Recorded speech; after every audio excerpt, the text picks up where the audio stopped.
Hello, my name is Chrissy Hodges. I am coming to you live from Minneapolis, Minnesota. This is my last day here in this great state, and I will be headed back to Denver tomorrow. This is video number 4 for OCD Awareness Week, and I will do the 5th video, which I'm super excited about tomorrow, on, of course, my favorite topic, which is going to be the groinal syndrome, and I will talk more in detail about that. But today, I'm going to talk about something that I've been wanting to do a video on for so long, which is sexual intrusive thoughts and dreams. Now, on the disclaimer, I did put, if you don't want to hear some graphic content about sexual intrusive thoughts and how that can manifest in dreams, then just go ahead and click off, because it is a little bit strange and it is weird, some of the stuff that we experience. So you might feel like, okay, I wish I hadn't have known that about you or anybody.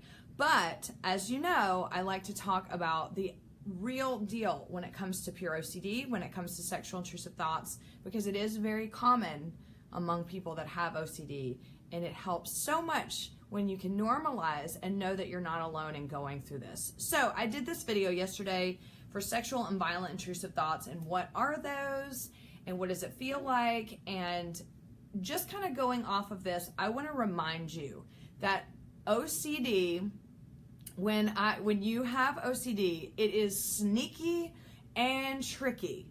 Okay, remember me saying this yesterday in my video. It wants to do anything and everything to keep you stuck. So the best way it can do that is infiltrate your dreams. So sexual intrusive thoughts are not the stuff that dreams are made of. They are the stuff that nightmares are made of. Why? Because we honestly, a lot of times when Mark, you're killing me. We honestly think to ourselves, okay, sleep is the one time I get some reprieve from doing compulsions for hours and hours and hours a day. And one of the things I'll get into a little bit later is my mind does not work like that. I go to sleep and my mind is so vivid. All of a sudden I have these dreams and I am all over the place, and sometimes I wake up and I go, did I even sleep? Did I sleep? Because I was going and going and going in my dreams the entire time. But what makes things really tough is when I have a sexual intrusive thought and it enters my dreams. Okay, so what does this look like? First of all, I want to normalize this in the way that I normalized having sexual and violent intrusive thoughts. And I can only speak for the sexual intrusive thoughts, but I'm sure we could apply this to the violent as well, only because I really haven't had any dreams of violent intrusive thoughts, mainly only sexual. So to normalize it, it's this. Every human being has dreams that they wake up and they go, or, I mean, if you can remember your dreams. You know how some people can't remember their dreams, and I think how nice that must be to just sleep. But for many of us, or for many people in general, you will have dreams that you wake up and go, huh, well, that was weird. And that might be disturbing, of maybe you were having sex with someone that you know, or performing some sort of sex act on someone, or someone was performing sex act on you that you know, and you think, I really just don't want to see that person in the near future, or I'm going to remember this dream, and it can be super vivid. And so also you could have dreams like, if you are not attracted to the same sex, you can have sexual dreams about the same sex. So, sorry not to out you, Sean, but my partner, but I know this to be true because he does not have OCD, and every once in a while he'll be like, I had a very weird dream, and I'll just tell you about it. And and he doesn't have any issues that he ruminates about afterwards. He's just like, whoo, hope that doesn't happen again. So, also, you could have sexual intrusive thoughts, dreams about some of the things that you're thinking about and worrying about. Is this real or is this not? So maybe that's about having sex with a family member, having sex with someone that's dead, having sex with a child. Things that you go, why did I have this? I wish I had never had it. Normal people without OCD brains can wake up and go, okay, I need to get some coffee and move around so I never think about that dream again.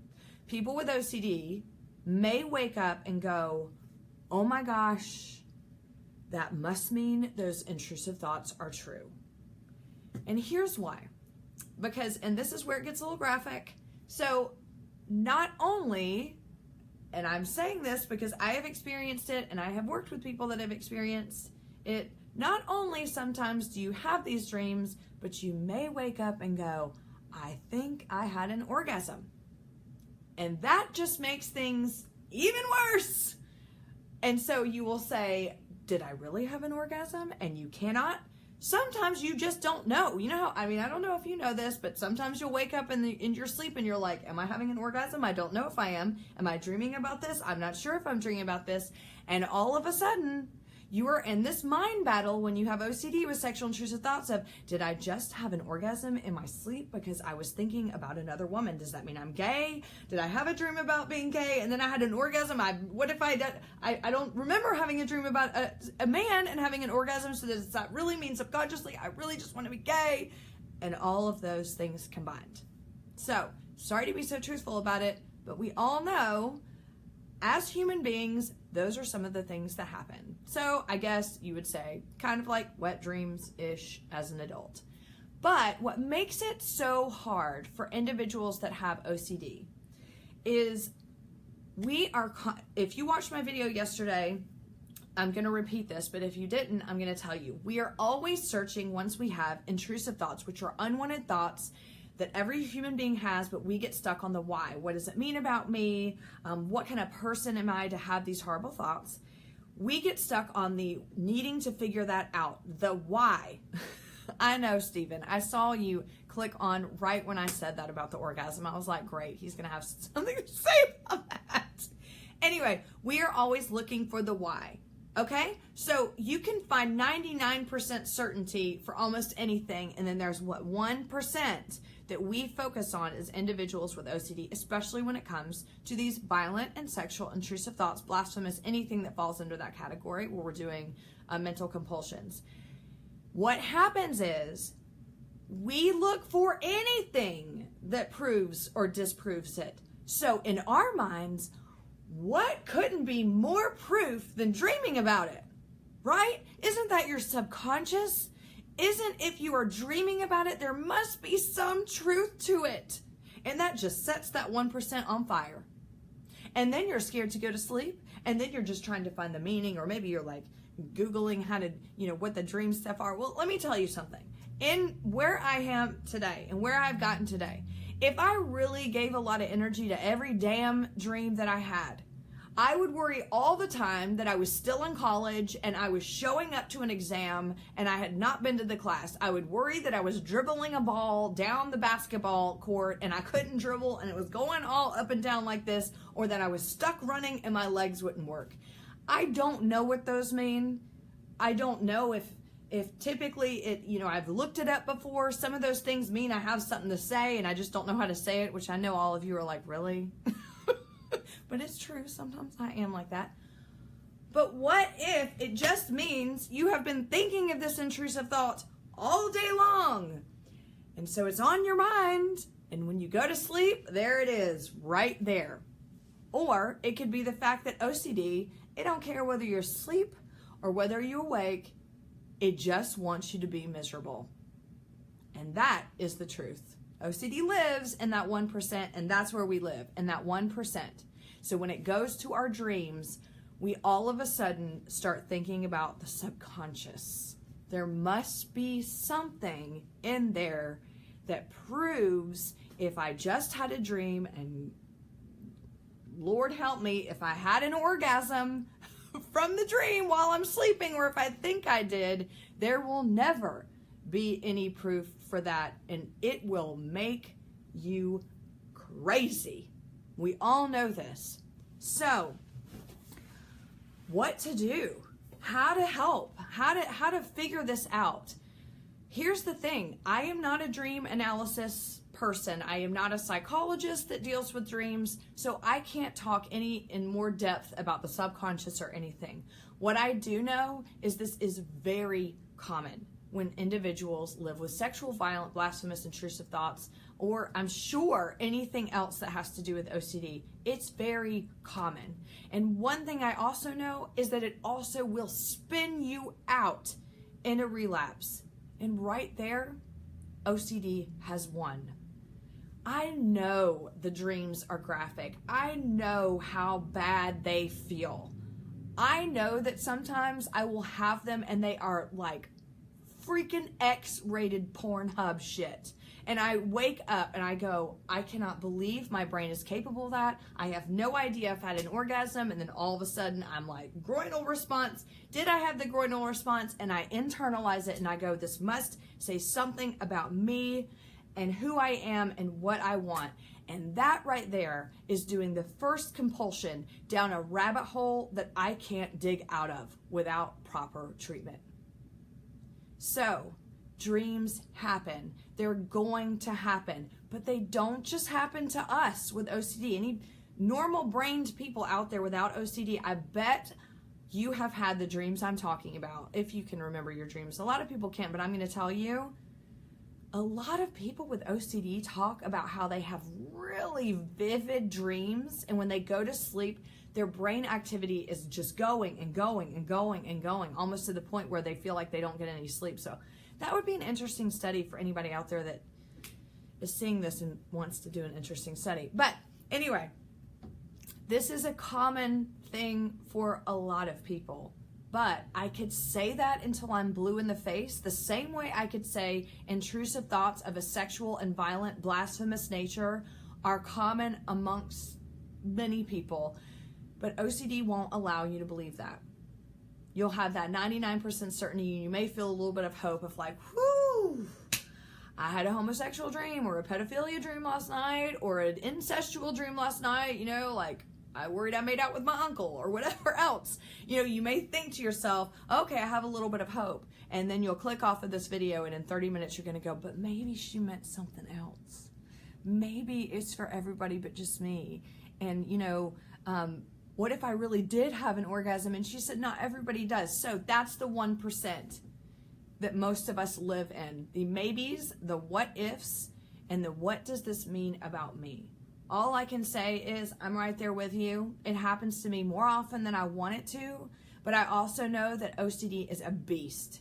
It is sneaky, it is tricky, it wants me to be stuck. So it's gonna do anything and everything, and I especially experience sexual intrusive thoughts in my dreams when, whether or not that's accompanied with being aroused or feeling like I had an orgasm or whatever, when I am super stressed, when I am primed to be triggered, which is typically with some sort of big change or loss or routine change. So I tend to try to think to myself, okay, right now I'm stressed.